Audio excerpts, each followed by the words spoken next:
Thank you very much. Hi, everyone.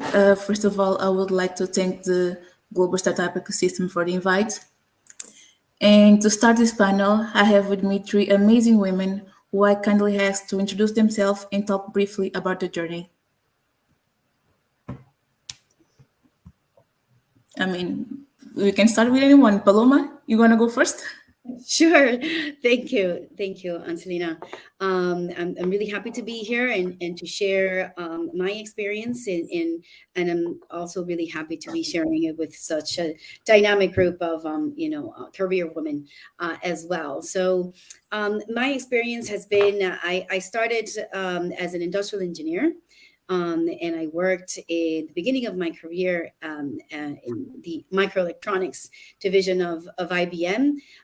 So I've changed my career. I was motivated because to change into sustainable tourism because as my heritage is from the Dominican Republic, and I could see these beautiful places that I grew up in visiting, and I saw how tourism could be also was being a force of sort of neglecting the communities and also having a negative effect on the environment. So I was really motivated early on to make that shift, and so I went ahead and I did an MBA.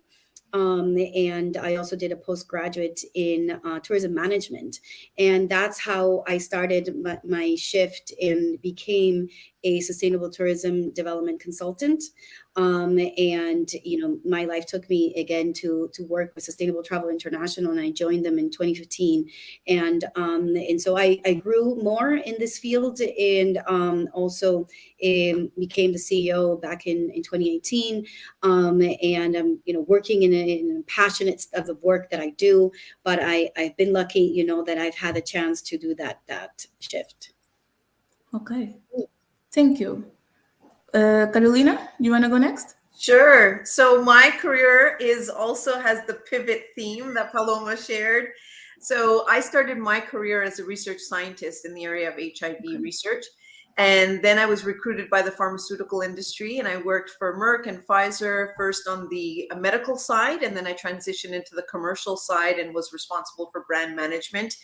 And then I had a career 180, a big shift in my career. It had to do with my boss coming to me and saying, you need to discover a passion or something and get more work-life balance. And so I did that through acting courses, and I discovered mindfulness, and that took me on a career shift where I left my career in the pharmaceutical industry, everything that I had done up until now, all my education, and I went into acting. And I did that full time for several years before landing in the space that I'm in now, which is development, training, speaking, coaching. And so all of the dots have connected, but it's definitely been a pivot after pivot. Okay, that's interesting. Holly, what about you? Well, I want one-on-one time with these ladies too. What a great panel we've established here. Thank you for having us. The theme that I can kind of draw from the three of us is yes and yes and yes. And sometimes we said yes to things we didn't know we were saying yes to. I by way of my career, I was meeting planner for 10 years. I'm a certified meeting professional in some of the largest organizations in the world. Then I became a CAE, which is a certified association executive. And then much like Carolina said, I was looking for some sort of work-life balance, work-life integration, and attained an advanced degree as a certified workplace mindfulness facilitator.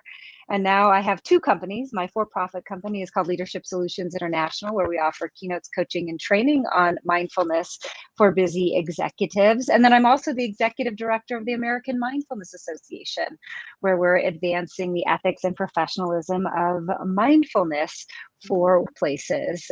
But all of those themes are, kind of, I did something and attained the highest I could in it, and then, went on to find a new mountain to climb, and a new mountain to climb, and a new mountain to climb. So that might be something that our listeners want to think about as we reboot and reimagine our workplaces into 2023 and beyond.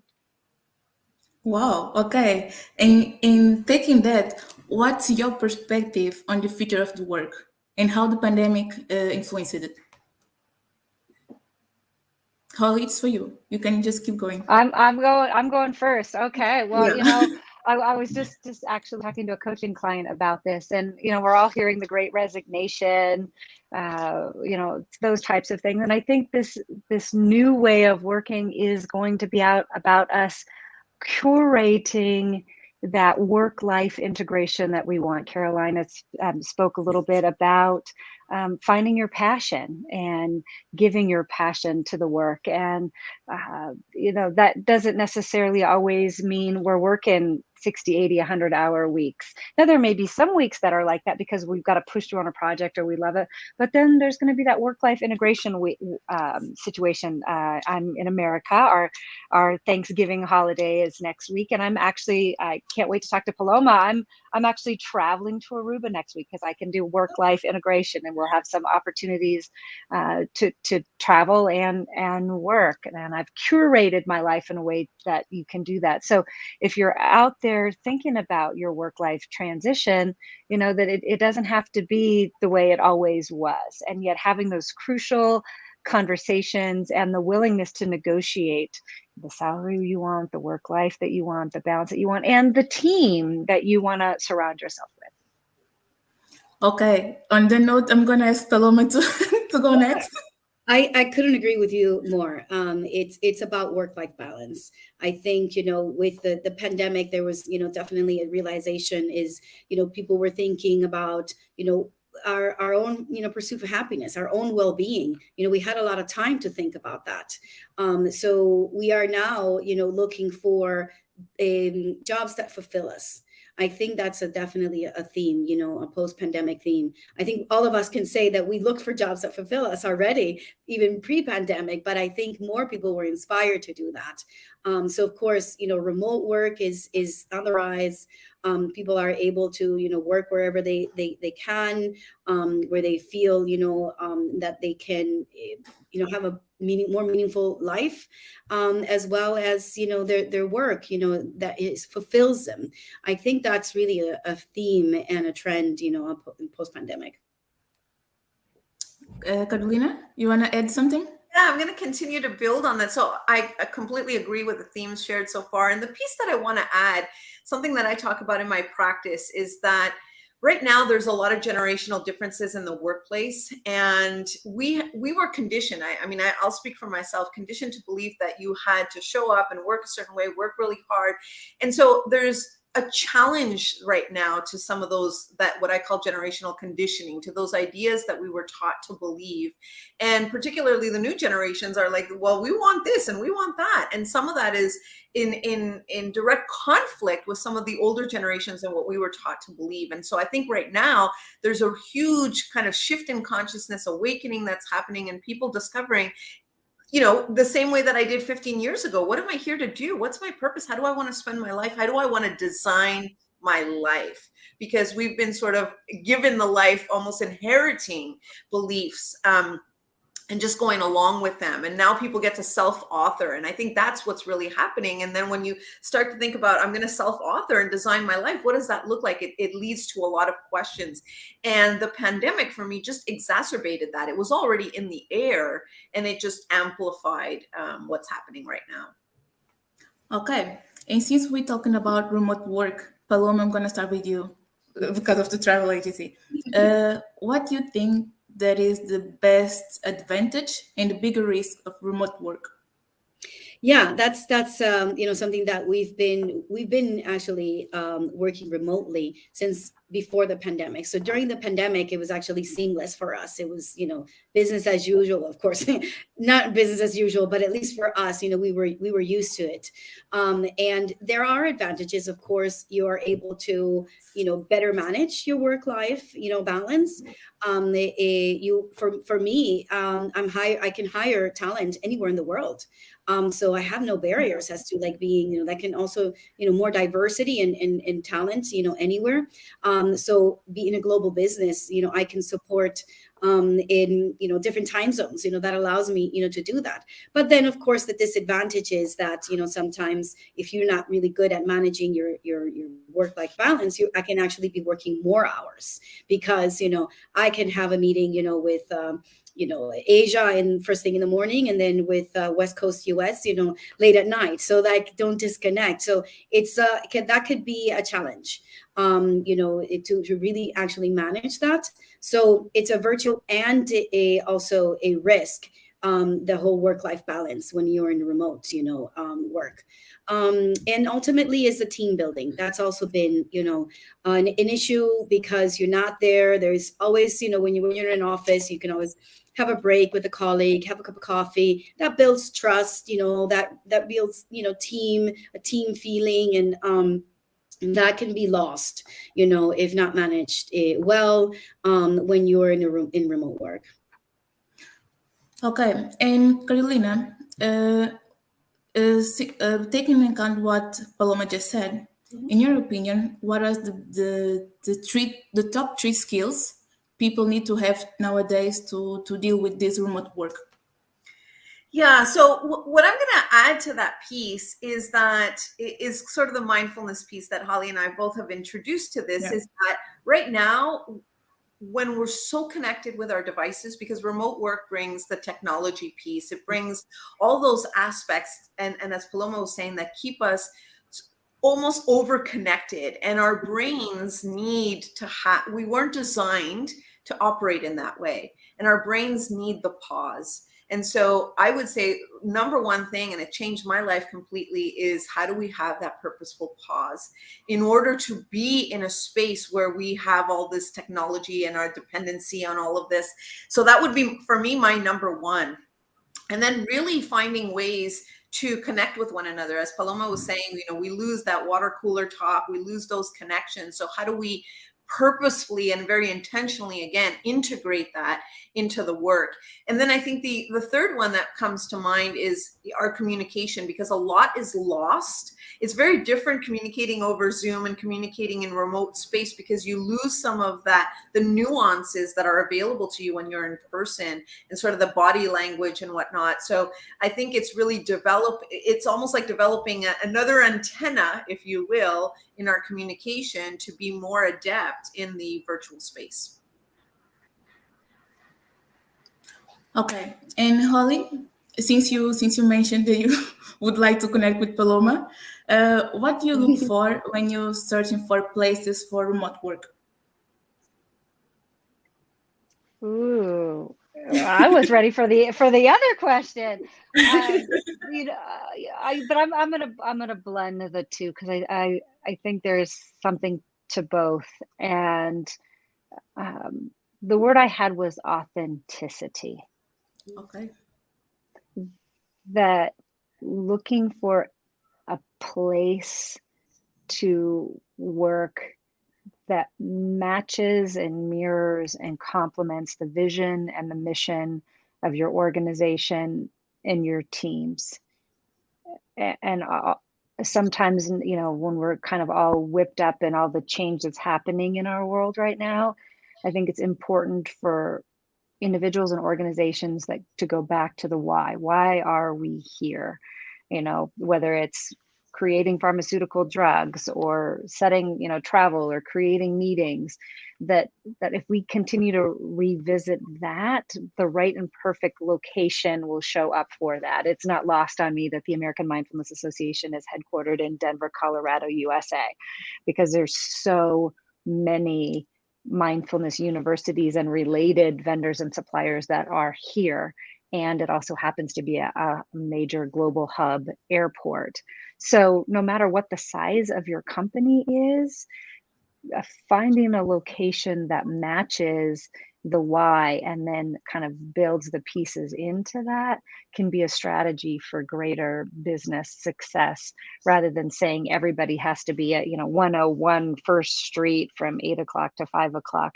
That sometimes there's gifts and conversations that I can have with my network here in Denver because they are close. And I mean, even Paloma mentioned, I was just on a call with a lady down the street. Now I'm talking to Latin America. When I hang up from this call, I'm going to be talking to India, and an hour after that, back to New York and the West Coast. So a question comes to mind for people as they curate their businesses and their careers. And a lot of my coaching clients have benefited from it, and I'll share it, which is, does it have to be this way? And, Carolina mentioned the lot of age and diversity coming into the company. When we've been conditioned, it has to be X, it has to be Y. Invite that question, does it have to be this way? And see what alternate locations you might work at, people you get to have conversations with, and additional offerings you get to have to curate that life that you really want. Okay, thank you. And since we are talking about work-life balance, having passion, mindfulness, what are your thoughts? And I want to hear the three of you about quiet quitting. Who's gonna want to start? Feel free. I'm happy to jump in. I think, Okay. as I mentioned, even when I went through my own quitting 15 years ago, a lot of that was already in the air. And I think back to the pandemic just made it front and center. Because if we think about even the social justice issues that came up during the pandemic, none of that was new. George Floyd was one, unfortunately, of many. But the reason why it had the impact that it did is because all of a sudden we were on a pause and we were all watching. And when you're watching versus going about your life and being busy and not having the time to actually digest and take it in, it had, in my perspective, a bigger impact on us. And that's also why during the pandemic, these questions, because now all of a sudden we got a time to spend with our families, do hobbies that we never even knew we wanted to do, and all of these things, so that the questions started to bubble up. It's not that they weren't there, it's that now we have the opportunity to see and to listen to it. And so I think that that's what's led to this piece. And so this mindset shift of like, back to what Holly was saying, does it have to be that way? Now people are asking themselves that question, and it's really forcing organizations to redesign the future of work. And I think we've been in that space for a long time, but now we're sort of at that place where the rubber hits the road. There's no going back anymore, because even the piece of remote work, organizations who are saying, let's go back to 5 days a week in the office, that doesn't work anymore, right? Because now people have seen how productive and efficient we can be when we're not. So I think that's what's happening right now. And that's leading to people saying, recognizing I've been in a toxic relationship and I'm out, I don't want this anymore. So companies, there's a real burden on them to now shift and create the kinds of spaces that people are going to want to engage in. So, Paloma, Holly, wanna? I agree 100%, with what Carolina said. This is the space that we're in now. And, the consequences, the silver lining, I would say, of, post-pandemic is us, having reflected on our lives and what we want to do with our lives and what we value. And that reflects again in our work, so it's up to the employers right now to really, hone in on what the needs of the employees are. To also provide challenging opportunities. There's a lot of people that are stuck in boring jobs. They don't feel that they're contributing. And that, again, it alienates them. So I think that, businesses, today that are maybe facing this situation, they need to take a hard look and look at the individual, what the individual can bring to the table, and try to challenge them and try to have them, bring what they can and what they're good at.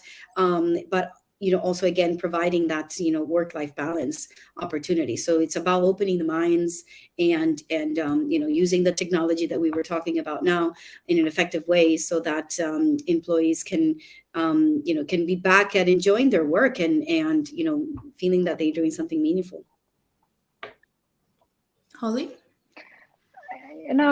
I think Carolina nailed this one. I'm going to just invite another question. I guess I'm good at the questions, maybe less good at the answers sometimes, but I think now is a good time, especially as we move into the end of the year and into the holidays, to also look at the flip side of quiet quitting. And that, as I frame it up, is maybe it's also time to look around at the people who didn't have a pandemic pause.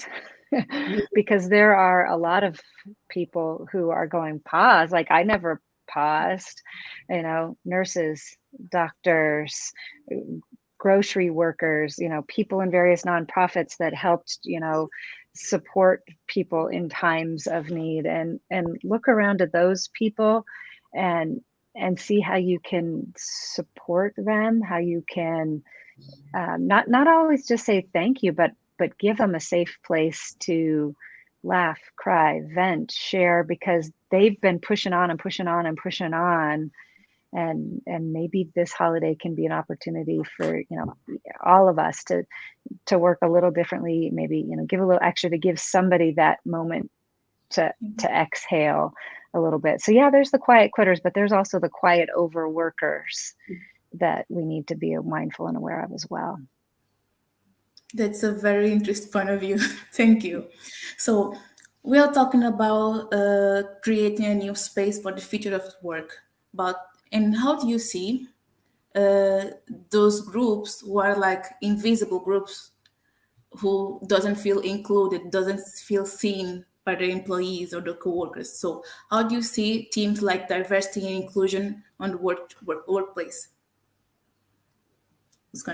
I'm gonna start with you now, Paloma. This is a really challenging one, I think, and I don't think that we're really quite there yet in really finding a solution for diversity and inclusion. There's a lot still to learn there. There's a lot of biases still to overcome, and I think that a remote work does allow, I think, like I was saying before, to have a wider pool, so that we are not only having a very stationed community of pool that we can employ, but I think that there's a long path here to be able to really provide opportunities and to celebrate the diversity that we do have as humanities, and I think there's still a lot to do in the workplace in general, and I just want to give there are some organizations that are working towards this, that are providing policies and tools for organizations, and I would recommend that people look for that leaders in HR and management look for these type of tools to implement in their businesses. I particularly want to give a shout out to Travel Unity, because that's an organization that's working on diversity and inclusion and equity in the services space, specifically, in the visitor facing organizations. Okay. Holly, do you think that companies are really interested in making the effort, or just they are like doing the stuff so they be nice in the picture? Well, first of all, Paloma, thank you for taking that one on DE&I, because I like what you said there about there being a long road. I think so often in our instant Amazon world, where we just think we can get a package delivered, that's really great insight there. That this is a journey and not a destination.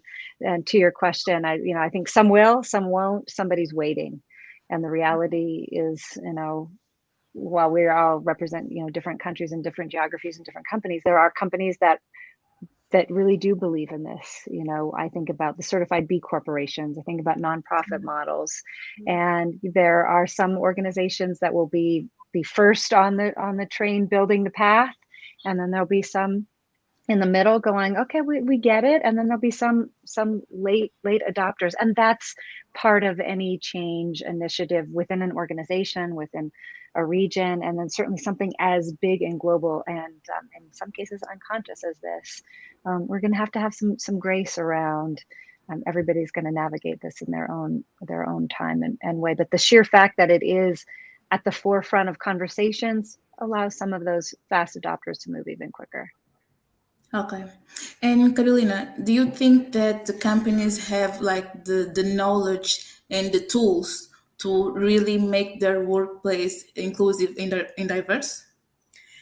Yeah, so I think the first part to having the tools is having the acknowledgement and really the desire to engage in these conversations. So I work in this space and work with organizations over year-long engagements in the diversity, equity, and inclusion space. And the first thing that I always say is we need to have the buy-in. And that might seem like something very simple, but to your point in your question before, is a lot of individuals feel like they need to do this, right? So there's that checking the box mentality that I call it, but it's It's how much do we really know why we're doing this? And are we really engaged in a way that everyone else in the organization acknowledges and sees it from our senior leadership? That is the first and foremost. And if we don't have that, what I have seen is things fall through, right? So we don't get the traction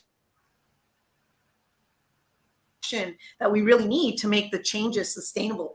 Excuse me.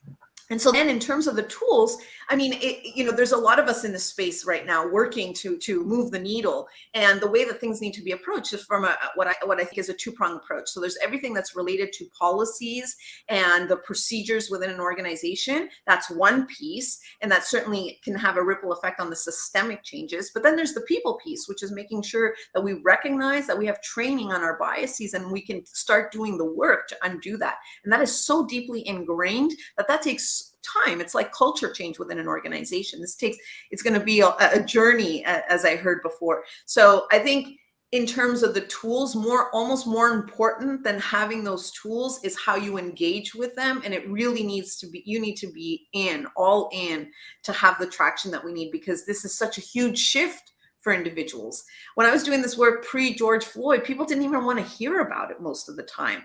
And so now I think what's happened is the shift is, okay, we're open to it and we're having the conversations, which is amazing and such a huge progress. But to Paloma's point, there's so much more work to do. And what I'm just grateful for is the increased receptivity. Right now, as Holly was saying, it's at the forefront, and we're starting to have the conversations. We're starting to get in there and do the work. And as people engage with it, then they start seeing, wow, this takes time, and it takes work, and it takes effort, and I need to be in it. And I think those realizations also help in the engagement piece. Okay, thank you very much. We don't have met many time. So do you guys want to share anything before we end up our conversation? Any tips, any advice? I mean, maybe just, in general, from my perspective, to try to, what I try to do is just to keep the conversation open with employees, to try to make sure that, that you are providing, a healthy environment, to check in on your employees. Are they working on the right activities that are really going to, help them excel in their work? Are they, just checking in on your employees will really help. I think in really providing that space for your employees to thrive and for them to be able to have that work-life balance that we're all looking for. And of course, to make sure that they are fulfilled in their job. So I think that's something that sometimes we forget in leadership, to really check in and to listen to our employees. And I think one thing I want to add in this transition time that we're in, and I live in California, which is like, there's almost a pressure of happy, happy, happy. I think we need to normalize stress and normalize anxiety. And what I mean by that is that it's present. And if people have the opportunity to actually sit with all of that versus pushing it away and making it try to go away and replacing it with happy, happy, then we can have more authentic conversations about what's really happening to us and everything that we've just gone through in the past couple of years. And as it relates to reframing this new, the future of work, if you will, that we're going to make mistakes. We're not going to have all the answers right away. And so it's accepting this new way of thinking that it's not going to be perfect. It's going to be messy. We're going to make mistakes. We're going to fall. We're going to be anxious. We're going to be stressed. And all of those things are normal. And it's not, and believe me, I'm a big proponent of positive thinking and being happy, but it doesn't replace also all these other human emotions that we have. And how do we make room for all of it and stop pushing it away because we don't want to see it? In seeing it, just like in diversity, equity, and inclusion, when we see our biases, that's how we can overcome them. If we don't have the courage almost to look at those dark parts of ourselves and of humanity and society, then we're not going to get to the other side. Ollie? Well, how much time do we have left in this session? I think we could go on. We have 2 whole minutes. Okay. Yeah. I think that maybe the gift that we can give as kind of a conversation is actually a minute to breathe. Mm-hmm. And knowing that Caroline is into mindfulness and sustainable travel, I think maybe we can, on the panel, one of the best things that we can demonstrate is let's just all take a minute and exhale, give yourself the grace to go, it's okay to breathe in and take a mindful breath out. And wherever you're listening to this recording or this live session from, just take another breath in and out. Take the awareness to feel your feet on the ground. Take a breath in and out. Feel yourself supported by the chair. And as you just take these breaths in, let us just remember in community that we have more in common than we think we do. And we all want to do great work. We all want to be our highest and best self.